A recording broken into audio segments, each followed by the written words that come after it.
मैं गया नहीं जिंदा हो असे म्हणणारे आपले स्वामी समर्थ महाराज आपलं सगुण रूप सोडून निर्गुण रूपात गेले आणि त्यांची पुण्यतिथी आपण 15 एप्रिलला साजरी करणार आहोत. ज्याप्रमाणे आपण प्रगट दिवसाची सेवा केली त्याप्रमाणे आपण स्वामी समर्थांच्या पुण्यतिथीची पण सेवा करायची आहे.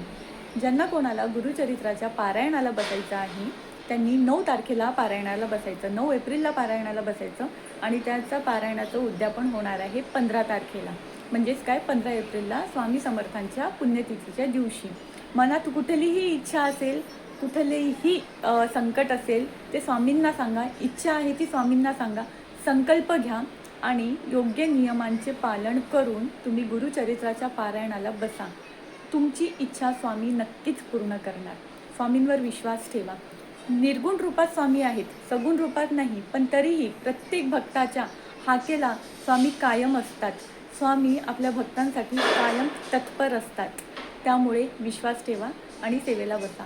गुरुचरित्रा पारायण जर तुम्ही 9 तारखेला सुरू केलं तर पारायणाला खंड पडू द्यायचा नाही आहे. 7 दिवसाचं पारायण हे खंड न पडता सुरू ठेवायचं आहे तुम्हाला.